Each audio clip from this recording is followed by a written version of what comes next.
Hello दोस्तों, जैसा कि आप लोग जानते हैं पैडमैन एक अक्षय कुमार की मूवी है जो कि बहुत ही प्रभावित मूवी है।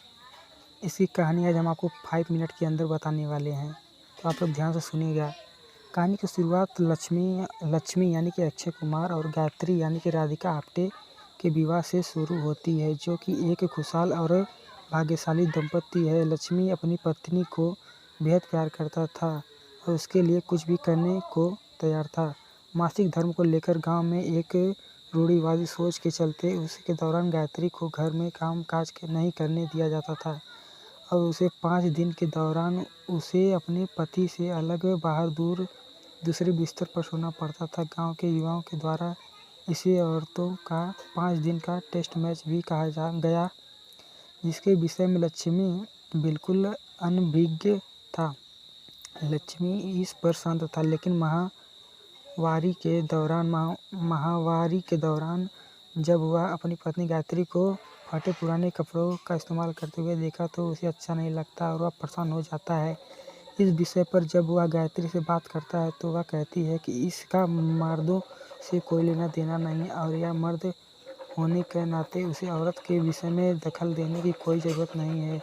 वह अपना मामला खुद उससे निपट लेगी।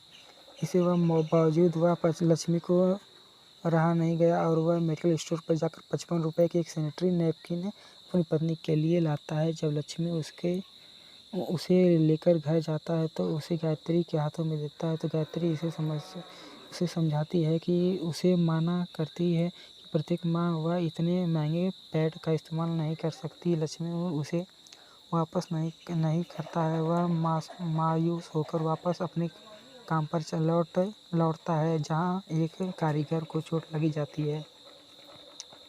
लक्ष्मी बिना कुछ सोचे समझे उसकी चोट पर सैनिटरी नैपकिन का इस्तेमाल करता है ताकि रक्त प्रवाह कम हो सके। वहीं दूसरी ओर अन्य लोग उसे अपवित्र मानते हैं। इसके बाद लक्ष्मी तुरंत उस कारीगर को अस्पताल में ले जाता है, जहाँ डॉक्टर लक्ष्मी के शाबाशी देते हुए इसे कहते हैं कि रक्त रोकने के लिए सैनिटरी नैपकिन का इस्तेमाल एक बेहतर विकल्प है। लक्ष्मी बहुत खुश होता है और वह एक उपाय सोचता है। फिर वह कई रुइयों के कपड़े और गोंद अपने दोस्त से लेकर वह अपनी अल्पकालीन पैड बनाने सके जो ज़्यादा महंगा भी ना हो। अपने द्वारा बनाए गए पैड को वह गायत्री को प्रयोग करने के लिए देता है, लेकिन लक्ष्मी का यह प्लान असफल हो जाता है, जिसके कारण रात में गायत्री कपड़े खराब हो जाते थे और वह रात भर अपनी साड़ी धुलकर उसका दाग मिटाने की कोशिश करती थी। गायत्री एक बार फिर लक्ष्मी की ओर मामले में दखल देने को कहती है। जब लक्ष्मी को दखल न देने को कहती है औरतों के मामले में, तो वह लक्ष्मी चला जाता है और वह एक मशीन का प्रावधान करता है जो कि एक सैनिटरी पैड बनाने की मशीन होती है और वह कॉलेजों में ले जाकर बेचता था। लक्ष्मी गाँव छोड़ने के निश्चय करता है। वह सबसे लगा मासिक धर्म और कलंक को मिटा सके। लक्ष्मी फिर एक कॉलेज में दाखिल लेता है और उसके सैनिटरी पैड के इस्तेमाल किए गए चीज़ों को पता लगाता है। खाने पीने, रहने और पैसों की आवश्यकता के कारण वह एक प्रोफेसर के यहाँ काम करने लगता है और उसकी रोज़मर्रा की ज़िंदगी में पूरे सके प्रोफेसर का बेटा इंटरनेट की सहायता से सैनिटरी पैड से जुड़ी हर एक जानकारी एकत्रित कर लक्ष्मी की मदद करता था। ऐसे मदद करते करते वह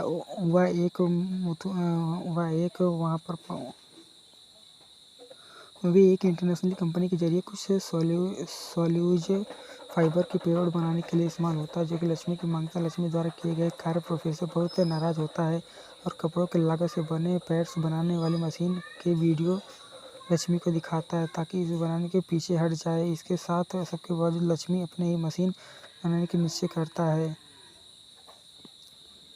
यह सुनकर लक्ष्मी की खुशी का कोई ठिकाना नहीं था और वह इस खुशखबरी को बताने के लिए गायत्री के पास फ़ोन करता है। गायत्री फिर इसे लेकर परेशान हो जाती है और उसका भाई गायत्री को लक्ष्मी से तलाक लेने की बात करने, उसे दूर रखने की कहता है।